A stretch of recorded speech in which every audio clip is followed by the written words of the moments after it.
Before I dive into the backstory of Max Igan, I just wanted to explain a few things. But first of all, I just wanted to read you something, okay? Now, I want you to listen to what I'm saying and pretty much how I'm talking to you now as a real person, and how easy it is for me to say something once I've written it down and I can actually say it back to you. These were just thoughts that I wrote down on paper that are applicable to this situation, and I thought, well, you know what, I'll read them out because you should be able to tell the difference when I'm reading something out as to a natural conversation that you can tell is coming out of someone where, you know, they've got something to say, and sometimes they'll pause because, you know, you got to be careful about what you say sometimes, you know. You got to put your words carefully.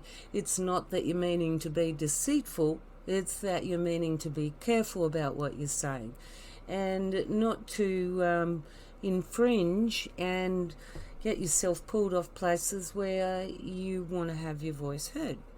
So let me just read this thing to you and just notice the difference. People that want to hide usually have something to hide.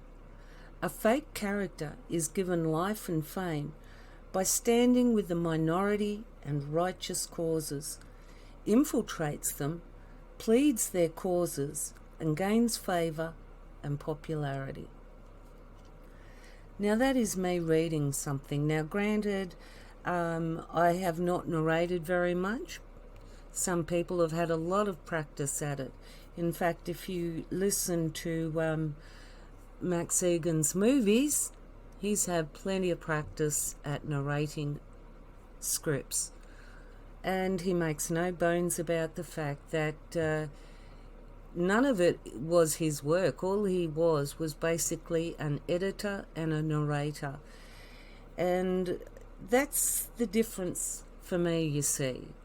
When you need originators, people that are going to stimulate original thought, you cannot have people that are reading from a script because there is no script yet. You write the script as you're living the life, you know, or it's not something you write because you're living it. So I'm just going to let this little video run. It's a 3-minute one before I will then get into looking at the early backdrop of who Max Igan's character is, dealing with his birth back in 1957 in October, and we'll deal with the characteristics that he's imbued onto this character that he has presented to the world, and is up for scrutiny because he is a public figure. And I'm sorry, but if you want to be a public figure, you should be an honest person. You should stand in your own truth with your own name. And if you can't own yourself and be free with your real name, how can you tell others to be free when you're hiding behind a fake name? And perhaps even a whole complete fake story. It is what you want it to be, isn't it, Max? You tell the story you want others to hear because you can tell any truth the way people want to hear it. This has come out of your mouth many a time.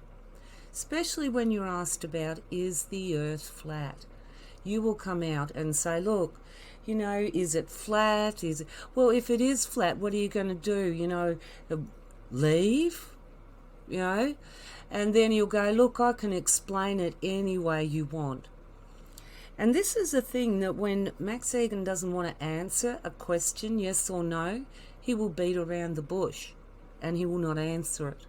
He could have just said, like when he first came out, after he did his Flat Earth movie at the beginning of this year, and then he came out and he said, you know, I don't think the earth is flat, don't worry. ever since then, he hasn't been able to say it. And that's because this thing about the flat earth is tied into his psyche and how he believes it's tied in with his ticket to ride. And it's all in his movie. I will get into that further down the track. I'm getting ahead of myself here because I wanted to start back in 2011 when Max Igan was still living in Byron Bay, and he had gone to, what's the name of the place? James Price Point, because of the coal seam gas pipeline that was going in and the blockade that was going in to stop the dozers, and a fair few people ended up gathering. The police came in. I will do a little bit more on that a little bit after the introduction. I will go through these early years because this coal seam gas and the lock the gate against the coal seam gas companies is all across Australia, and it's a very big issue. And it's been ongoing for many years. And funnily enough, when I found the video, I suddenly realised, wow, that's just out of Broome. Yeah, I remember Broome. I remember getting to Broome, going out to Cable Beach, seeing the Stairway to Heaven. You know, it's just, you know, this one spot is just magical. And that's just up from Monkey Mire, where all the dolphins, unfortunately, I was driving through at the time, wrong time of day, and it's a long way between towns, so you've got to keep going. And you can't sleep on the side of the road, even in the middle of nowhere. Some cop will come from out of nowhere and move you on. It's really bizarre. But that goes to more about what Brendan Connell, a fellow Australian, and in an interview with Max, actually said about what the Western Australian police are like. But I'll introduce a little bit of that after my intro. And then, after the intro, I've repeated the 1 minute theme twice to get through the slides on the PowerPoint, because I'm actually dealing with the issue of pretty much hypocrisy. So I want you to listen to the first 41 seconds. Max is sitting in a car at Cable Beach, just up the road from Broome in Western Australia. And that is, he's sitting in his car doing his podcast, talking about what he's seen go on and what he thinks about things that have happened with the protest, and how he feels justified in that what is good for the goose isn't necessarily good for the gander. And I'm getting at what's called hypocrisy. And you'll understand the theme song I've used when, it's a little bit of a laugh before we get into some serious stuff, and also dealing with the fact that you need to look at this character in the perspective that he's put forward, and you need to really start listening to what he's saying. Is he reading a script all the time, or is he just saying the same things so many times over and over again? It's programmed in. You know, he could talk in his sleep, he could say it.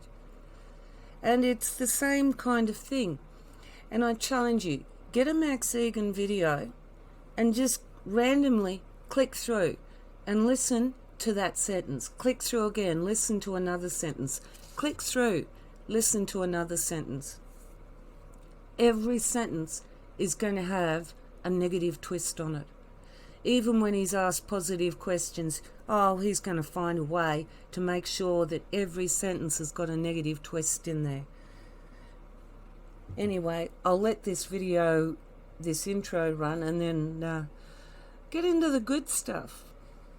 One police officer who sprayed a woman across the face with mace, I saw on one clip, and apparently his name and badge number was captured on film, and his name and badge number and all of his personal details were posted on the internet, and suddenly everybody started ordering pizzas for him, and he had literally thousands of pizzas show up at his home. And things like that are very good. These are things that do nobody any harm, but they certainly do create a lot of attention, and they certainly do let these offending officers know that we know who they are. And that's a very good thing. So there are many ways that you can support this movement. To the Batmobile. Let's go. Atomic batteries to power. Turbines to speed. Roger. Ready to move out.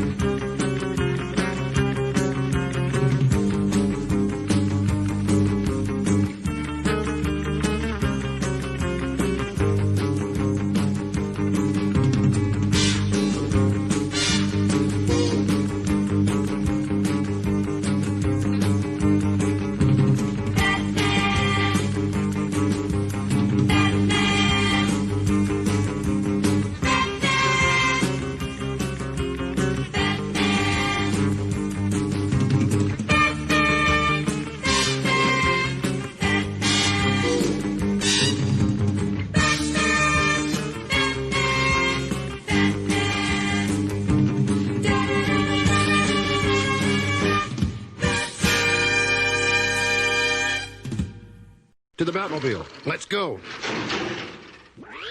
Atomic batteries to power. Turbines to speed. Roger. Ready to move out.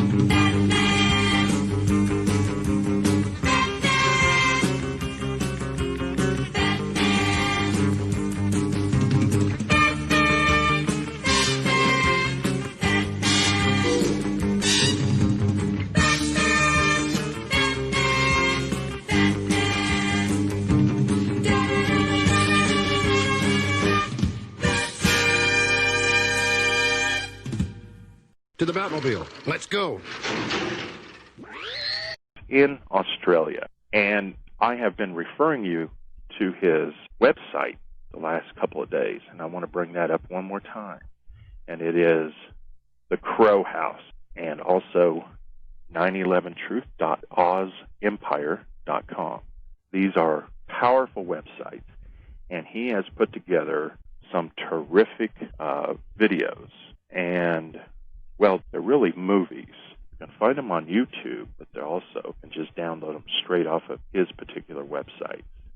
And they are sensational. They're just the best. He has put together the best stuff I have ever seen regarding the New World Order and what it's all about. I might have Max on the line. Max, are you there? I'm there, John. Is that you, mate? Yes, it is, Max. Thank you for coming in. I guess we had a little bit of difficulty reaching you. You are calling in from Australia, Queensland, I guess. That's the one. Yes, it is. Now, I was just telling my listeners that I think you're the creator of the most important movie series ever made. These things have really gripped everybody I have shared them with. And thank you for that. Can you tell us in a couple of minutes, because we've lost some time, a little bit about yourself before we go into the message of how you're changing the world yourself? Well, mate, I'm a pretty unremarkable sort of a character, really, John. I've spent most of my life as a travelling musician. I've always delved into all of this sort of stuff ever since I was a young boy. I worked for a few years building film sets and worked on with the media in doing audio for news and on television stations and stuff, and that sort of gave me a little bit of an insight into the media and how spun that was. But apart from that, I'm a pretty unremarkable sort of a person, just someone who likes to investigate things and likes to call a spade, really. Yeah, so you're a pretty basic guy. You just assess how things are, and you've done that with these movies. Am I correct in calling them movies? Because I tell you what, they're so well done. It's just not right calling them a video. They're beyond that. Is that okay? Thanks very much, Dad. I do appreciate that. I did use footage from other sources, but I just used it to demonstrate my point. But I created the film pretty well as an observation of the situation so far. I mean, obviously as I see it and as I've interpreted it, and what information I've had access to, I figured like there are a lot of films in circulation that address these sort of things, and a lot of them are very good, but many of them are quite long because the issue is extremely vast, and many address things they do it in a very roundabout sort of a way and often run off on tangents. They provide information that may seem weird or inaccessible to average people, and many provide background information that, though it's quite valuable information and quite significant, it tends to alienate the average person and delves into esoteric areas or dramatises things a little bit too much. So my desire with this was just to remove all the red tape and prevent some basic information that may alert average people in a very simplified way that things are not well. Yeah. The situation really does need addressing, and it would be easy for us to address it. I believe it would be easy for us to address it anyway. But maybe they should investigate these so-called conspiracy theories they keep hearing about, because some of them aren't really theories, you know? Yeah, they're beyond that. So what is it exactly that motivates you inside to step up and do this? I mean, there's a lot of effort and even money that goes into doing something like that, and also a risk with it. Why do it? Well, I just stand for something or die for nothing, really, isn't it? I really care about the human race. I care about the earth. I care about the world's situation. I care about humanity. I really do. And I feel that being in possession of the knowledge that I've got, I mean, when you investigate this stuff, you get to a certain stage and you just keep gathering the knowledge. When do you get to the stage where you think, well, hang on, I've got to act on this knowledge. There's no point gathering information and keeping it to myself. The world is in a pretty desperate situation, and it needs to be addressed.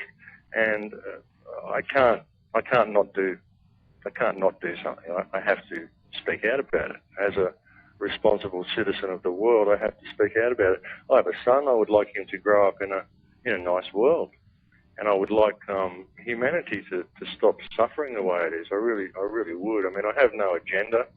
I'm not after any fame or anything like that. I'm actually very surprised at the response that the film has received on the internet, and the emails I've been getting have just been constant. And, I'm really very surprised at it, actually. I don't feel I said anything that was that hadn't really been said before. I just put it into a concise form. The idea was to make something that perhaps people could even burn to DVD. They could take to work and they could show it on the work DVD during the lunch break, and people could get enough information in 30 minutes that would make them want to go and have a look at things a little bit deeper and maybe address this situation. Oh, absolutely. Now, did you do all these at the same time, or has it taken you a couple of years to put them all together? Because you're kind of new on the scene with YouTube. You are hot. Well, yeah, I am pretty new, but go on. Sorry, I didn't mean to interrupt. No, it's just that there's just so much coming my way about your movies. They're just getting so much play and having so much impact. Maybe when we get back from the break, Max, how long did it take you to put this together? Was this something that you just did recently, or has it been out there for a year or more? No, I just did it recently, actually, John. I started working on the big picture in June, and I finished it around about end of August, I think, and hosted it on the YouTube channel. And that's about it, really. I mean, I've been sort of gathering this information for a lot of years, and I started probably writing it out in about February. And once I had it all sort of finished, I just put it all together and released it over a period of a couple of months. Wow. Well, And, it's so well done. I wanted to just kind of go through a few things and discuss it, and then we'll get to your other videos. And you've also written an amazing book that I have just started, and we'll tell people about that in just a little bit. But you're a fascinating person, and you have done so much. I just wonder where the heck you've been hiding out for so long. We needed you out here a little sooner, but we'll take what we got. Oh, that's all right. I've just been sort of, playing music, really. That's what I do most of the time, so I never really wanted the fame. The book is really, I mean, I put it out there for free. The book, I mean, there's a lot of information borrowed from other sources in there again. That's why I put it out for free, but it's mainly just, it's my learning process up to that point in my life, really. I finished that book probably about 2 years ago or 3 years ago. I've learned a lot more since then, but that's about where I was 3 years ago. And I just sort of put it out there to help other people find out a few things that they may not know, really. So, I mean, that's my motivation in doing this. I just care, really. I mean, I have absolutely no agenda at all. A lot of people on these sites I've been seeing of Vatican subliminals he's put in there, and is he this? He's put a reference to a UN document in there. He's a New World Order patsy, and all sorts of stuff, you know. Yeah. I actually mentioned the Universal Declaration of Human Rights in the latest film that I did, but I mean, I'm happy. Use any document. Use the Magna Carta if you like. Use the US Constitution. Use anything. But the situation cannot remain as it is. It's not nice. It's not normal, and it has to be addressed. It absolutely has to be addressed by the people. We can't expect the politicians to do it because they're all criminals. And let's face it, let's call a spade a spade. They're all criminals.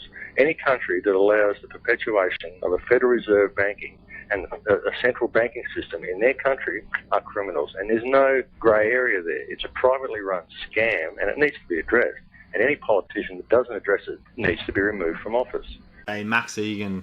Max has been a very inspiring mentor and friend of ours for a little while now. He's the host of the radio show Surviving the Matrix. Is that what you call it? That's the one. He's got a website called The Crow House as well, and he brings some incredible topics and discussions that have really opened up our minds. And he talks about some what would be considered like pretty out there topics and challenging topics, but you know, subjects that are very liberating and absolutely fascinating. And so we'd just like to start off, Max, just hearing how you sort of came onto this path to talk about the things that you do on your show. Yeah, well, it's interesting. It's kind of a path I've always been on. Like, when I was 4, I woke up to something that was terribly wrong. And, you know, when we were told we had to buy land, I've told the story many times. We were up in the forest.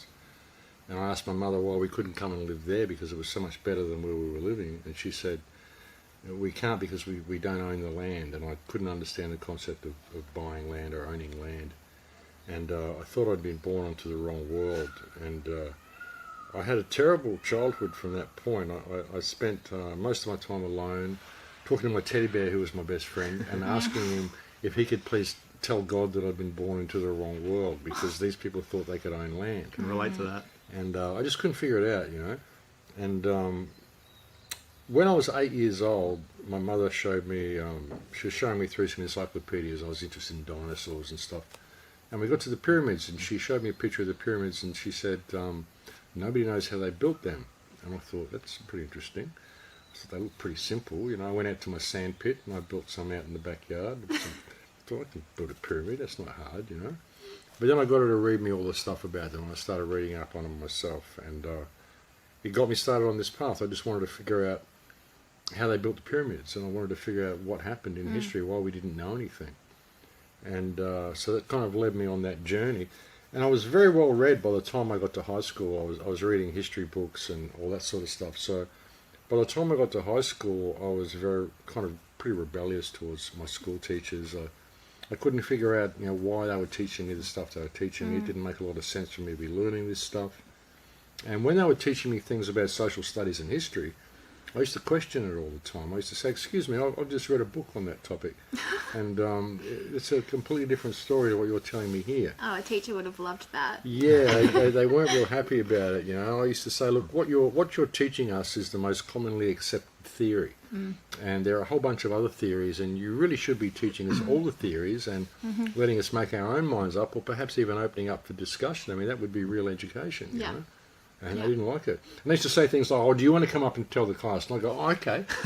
And I'd actually get up to do it, and they'd go, what the? You know, and they'd send me up the office, you know, and I spent... That's so awesome. By the time I was in grade 10, which is like my third year of high school, by the time I was in grade 10, I'd been through 4 different high schools, and I'd been given my own desk outside the principal's office because no class would have me. And I was halfway through my end-of-year exams in grade 10, and I just thought, what am I doing here? Why am I here doing this? So I just got up and walked out halfway through my exams. And that was it? You just finished school? Became a musician and just didn't look back. My parents weren't happy about it at all.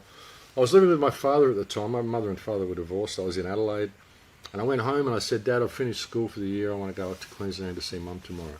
Yeah. And he ran the airport. So he said, no worries, he'll put you on a plane at 7 in the morning. So I was off at 7 o'clock in the morning, off to Queensland. And when I got to my mum's place, my father was on the phone to my mother. The peacock appreciates that type of rebellion. But when I was on the phone to I got to my mother's place, and my father was on the phone to my mother, and she just put me straight on the phone to him, you know. And he was irate, saying, the high school's been ringing up all morning, wondering why you're not there for your exams. You need to get on a plane, come straight back to Adelaide. And I said, well, actually, I cashed the return ticket in when I got to the airport, and I'm not coming back. So have a great time, and I just went forward from there. Wow. And became a musician and kind of travelled the world. And it's really interesting because my life kind of gave me this love of music, and I used that to make a living by just performing the art of being me, you know. And through that I managed to live on the outside of society, but I always had this hobby of wanting to know why we got here, and this hobby of ancient history, and this need to find out. So by being a musician, I got paid to travel all around the place to all these exotic places, and I was only working 4 or 5 hours a week just playing in the band.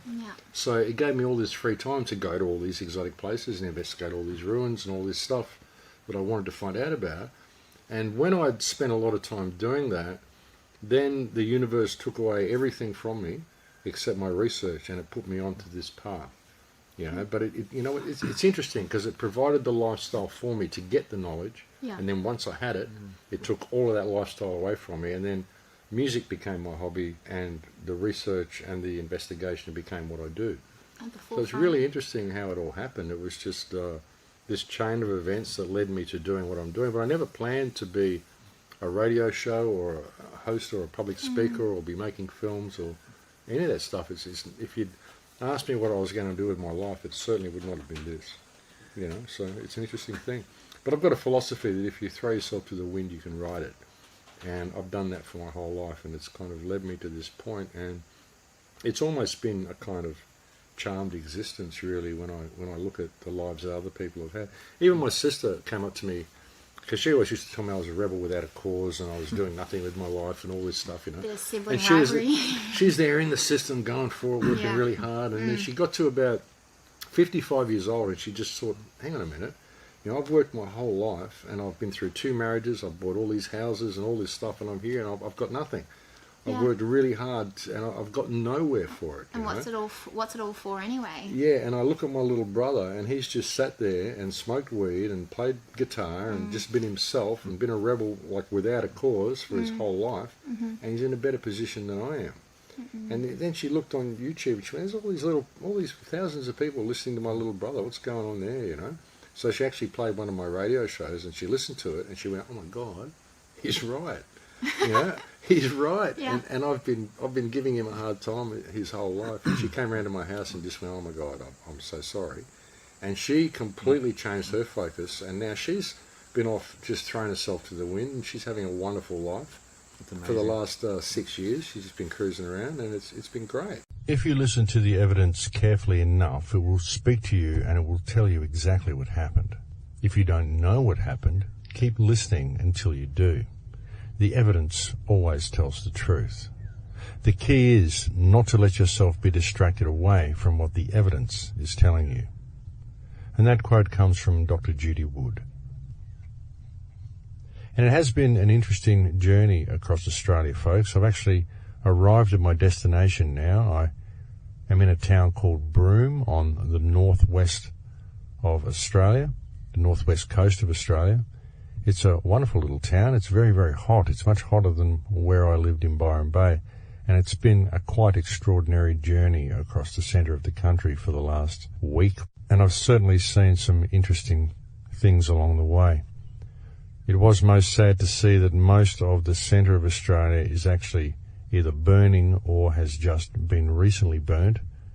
There has been fires all the way from Uluru to Broome. We've seen countless fires. There were several road closures along the way.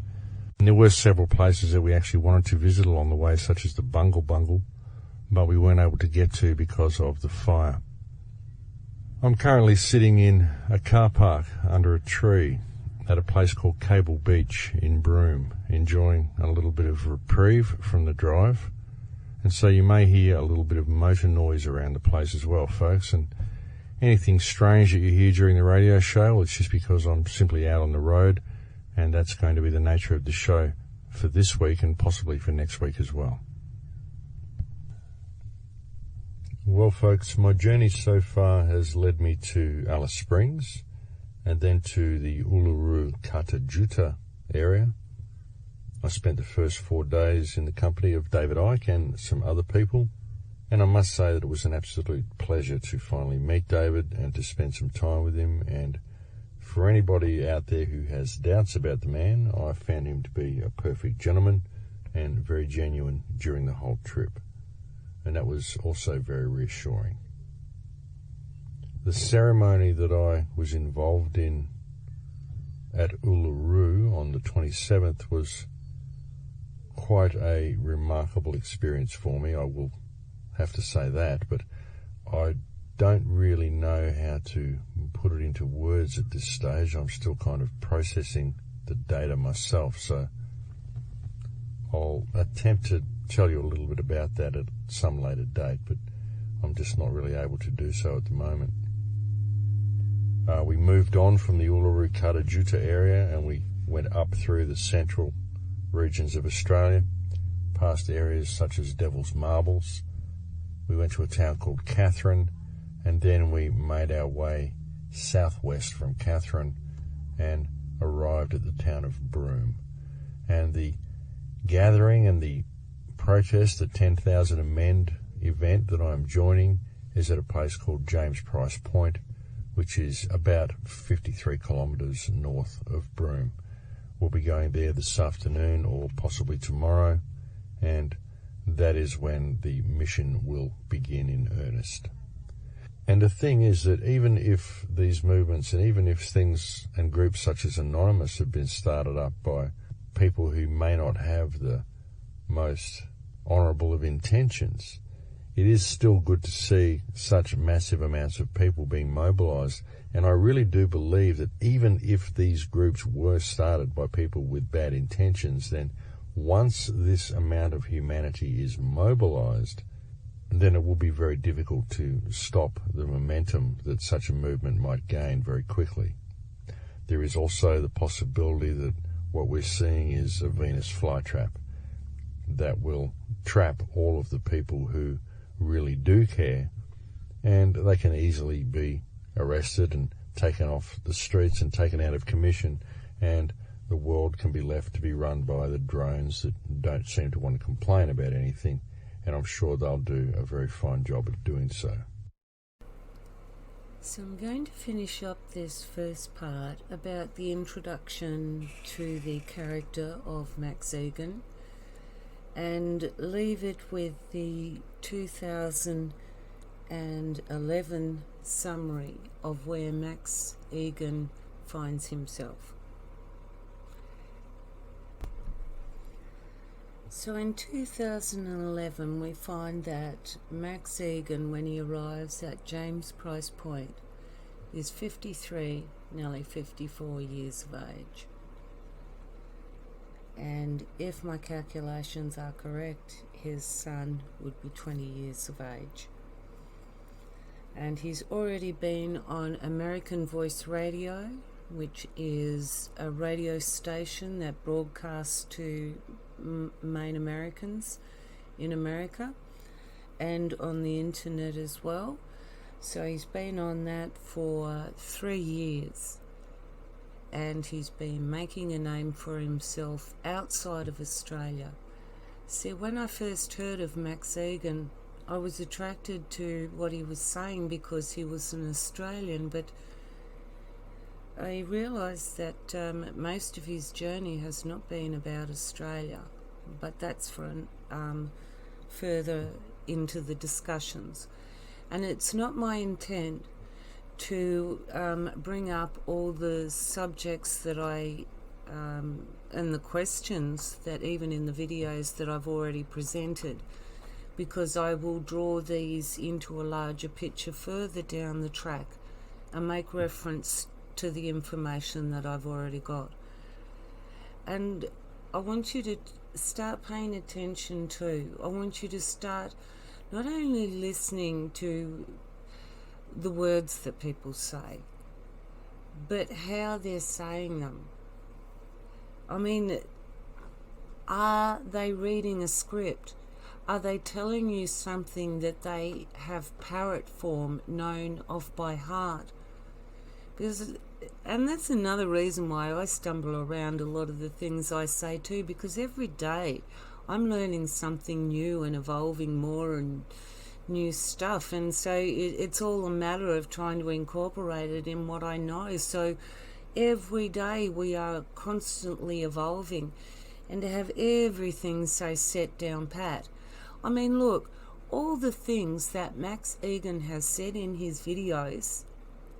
Now, I have listened to real spiritual people, and I can tell you that he doesn't even come down into the bottom category of spiritually uplifting people, nor even knowledgeable. He actually comes down in a poor class of Alex Jones. And Vinnie Eastwood does it much better.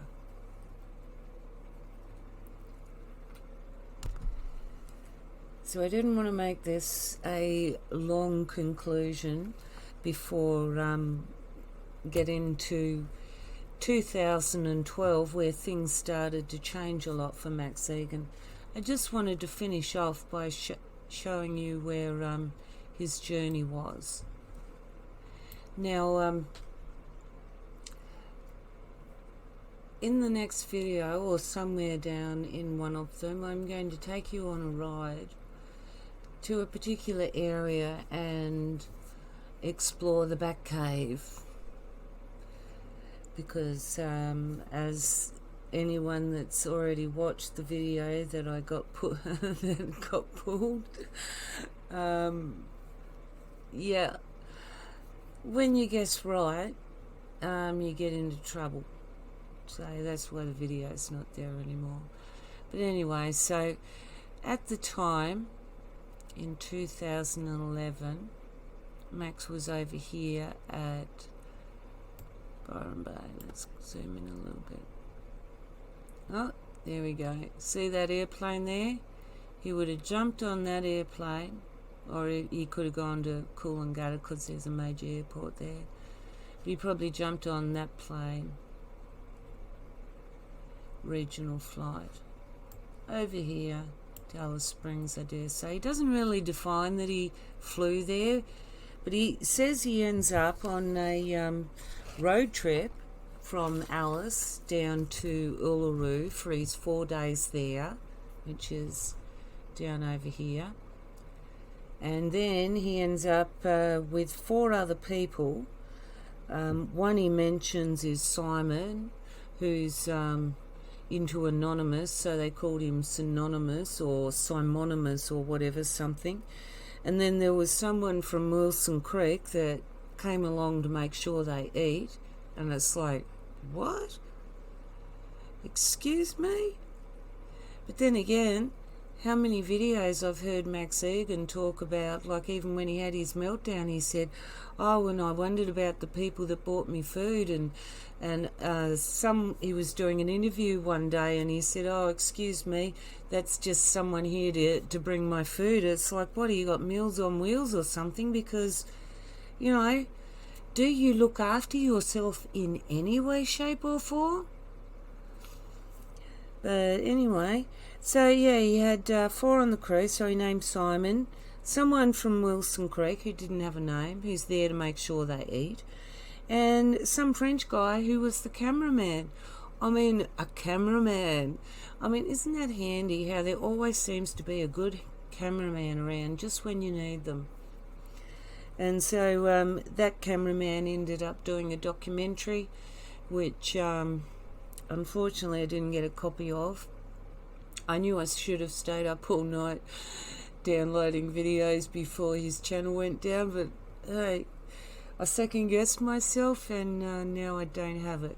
And there was a documentary that was all put together that may have given more information. Like, he was apparently where James Price Point is up over here, he was adopted into the Numbol tribe ceremony. Now, he's had ceremony over at Uluru, but he hasn't been to James Price Point yet. And he was adopted into the tribe, he said, about 11 years ago, 10, 11 years ago. But the curious thing is, out of all of this, he's never used his tribal position. And as he taunts Gunham's tribal name, no one has a clue. I haven't found anything yet. Another question I'd like to ask Max Egan. What's your tribal name? It's a simple question. That's I did have a lot of simple questions. What's your tribal name? Anyway, so he flew to Alice Springs on this little 2011 journey. They went down to Uluru, spent 4 days down there, got really buddy-buddy with David Icke, then hit the road all the way up to Catherine. That's nearly up to Darwin. Now, as you can see, as you get up there, you're getting into, it's starting to get a lot more tropical and lush. Now, driving over here, when I drove over here one night, it just pulled up on the side of the road and was just so tired, had to sleep and couldn't sleep in the car because it was so hot.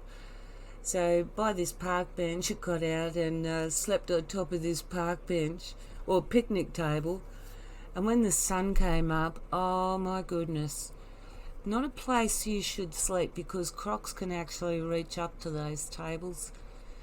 And coming through there, I've seen wallabies, but going through this area here, oh, massive, huge red kangaroos.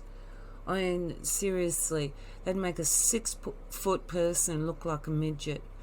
These are huge, monstrous kangaroos. Anyway, it's not a tour guide. It's just how did he get there? Drove all the way down here. That's a fairly long drive. That would probably take at least 2 days. And when he gets there, he does his radio show on the 7th of October, which I've already let you listen to bits of, from Cable Beach Resort here. Now, the funny thing was that when I first arrived in Western Australia, I was living in Perth and I shared a house with 4 other people, and one of those guys, Terry, he ended up at the Cable Beach Resort here as a security guard. And when I caught up with him, he showed me around the resort and he took me into one of the rooms where it was, one of the really posh rooms. It was back then, which was what, back in 1990, 90, it was over $1,000 a night for a room. And he took me into this room, and we'd been round all these others, and he said, what do you think's different about this one? And I said, not much really, except probably the shitty pictures and the gaudy looking tapware. And he said, well, that's actually what makes it expensive, because those gaudy pictures on the wall are actually originals, and they are gold-plated taps and stuff. And it's like, yeah, well, you know what? So what? It's still the same kind of bed, you know, the same kind of water and all the same kind of stuff.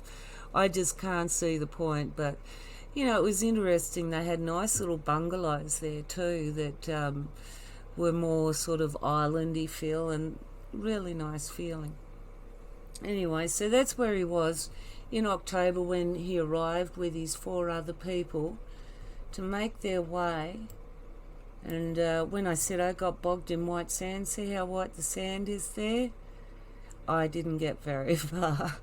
You need a 4-wheel drive. Maybe they've cleared it out, but you head straight up here to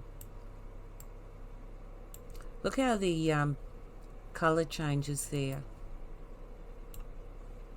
See how it goes from the lighter to the, and it gets really red. And you even notice at the shoreline. I'll zoom it out a bit.